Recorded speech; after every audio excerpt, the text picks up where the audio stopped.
setup pa rin ang pipiliin para sige. Labanan na lang tayo ng setup. Kung tatanggalan mo kami ng isa, meron pa kaming reserba. May naaalala kong ganito eh. Okay. Yung Digit tsaka Iksha, nakalimutan ko kung sinong team ang nag-pull off neto. Parang Lazy Esports din yata sa We Are Legends. Kung di ako nagkakamali Okay.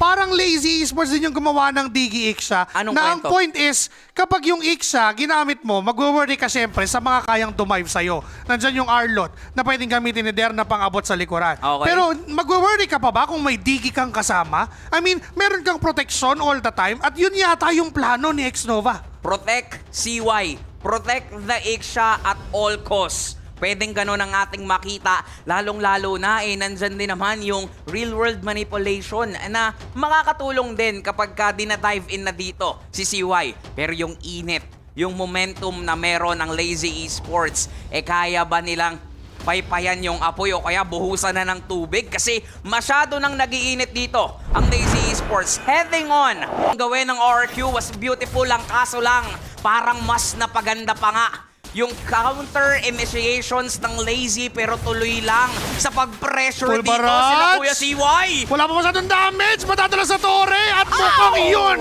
ang downfall ng Iksha ni CY. Isabay mo pa si Xnova, pero trade lang pala dahil kukunin din yung turtle ng RRQ on a possible note. Walang flicker ngayon si Keketan, pero may implosion.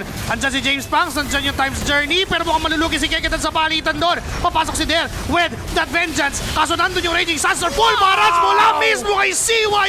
Double kill at si Kevin ang makakakuha ng power. RQ Kaito, walang masagot. Oy, ang flicker! Lazy, pero flicker in na sila si CY na naman Sakit! na magiging target. Pero Why? medyo No, sir. mahapdi lang siya. Ang kaso lang, yung mga bola din naman dito na meron si Shizu, yan ang gustong gawin dito ng RQ James Kaito. Pangs. Si James Pangs medyo mukhang Natali. pipigilan muna sa dito na mag-transform sa kahit ano pang gusto niyang gawin. Pero mukhang enough naman yung around at gumawa ng play, pero may conceal ang Lazy.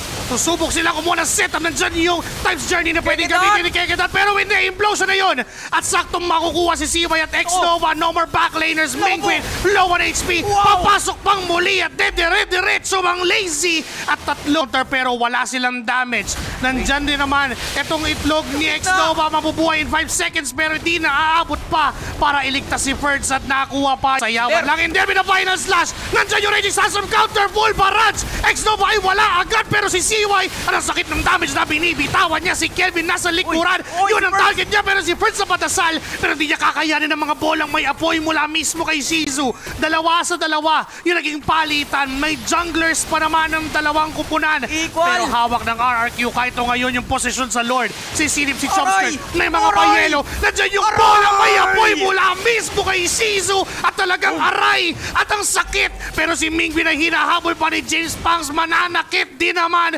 Double kill para sa The Man with a million moves. Grabe yung ginagawa dito ng Lazy at RRQ. Kanina, ready na akong sabihin, tabla naman yung naging palitan doon sa isang napakagulong teamfight. Makikita natin, naiwan ang kanilang mga junglers, naiwan ang kanilang mga mid laners, and even yung Goldanes. Ang kaso lang, ginalawan na ng Lazy, pero ngayon yung Lord kalahati ang buhay. Ready, yata ang RRQ Final laban. slash para di na makalapit pa ito si Kelvin. Pero may buhay pa rin yung Lord. Binaburst na nila. Implosion Sineta mula pa. kay Keketan. Nahuli niya yung jungler ng side ng RRQ. Pero may full barrage. James ang with the retry. Di naaabot yung raid. Ubos ang kupunan ng Lazy Esports. Ow! There. Papasok. Final slash. Si Xnova yung binaburst. Makakapag Time's Journey pa ba? Pero nandyan na yung full barrage. Barrage! Papasok with the flicker. Raging Sandstorm in. Nandyan din yung damage mula kay Mingwin. Ngayon 4 na lang ang Lazy.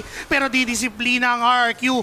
Na paglalabanan si James Pangs manggagaling dun sa likuran na dun yung implosion. Nagamit na yung Time's Journey. James James sa Banks! banks! Pinaraging Sandstorm na kukonekta. Makukuha niya si Mingwin. Kaso nga lang unti-unti bumabagsak. Uy, Shizu! Ang buhay ng RRQ Si Kaito. Shizu! Dahil sa mga bolang sinisipa ni Shizu, makakatakas yung dalawa. Pero yung Tamad, pwede na nilang bigyan, pero nakita, napakasipag ni KK Dat. final slash! Flicker mula kay Der, pero di pa nagagamit yung Times Journey Bull. Barasal dyan yung real manipulation. Nagkasunod-sunod, pero James Banks with the retribution. Sabay takbo ang buong Lazy Esports. Nakuha na natin yung gusto natin, kaya alis na tayo dito. Lumayo na muna tayo sa kaharian kasi baka mahuli tayo sa ngayon. Mukhang Pero teka lalaban lang. pa rin naman sila, Kuya Ferds. Yung lane at mukhang sasalubungin din naman. Kekedat. Kekedat sumubok na, naitali pa ng Tigi, pero mapapaatras din naman ang RQ kahit sapagkat merong 1v1 na nagaganap dito. James Banks and Kelvin 1v1 with a great one, pero nung tumulong yung Na pwedeng paglabanan, tingnan mo si Der pati si Ferds.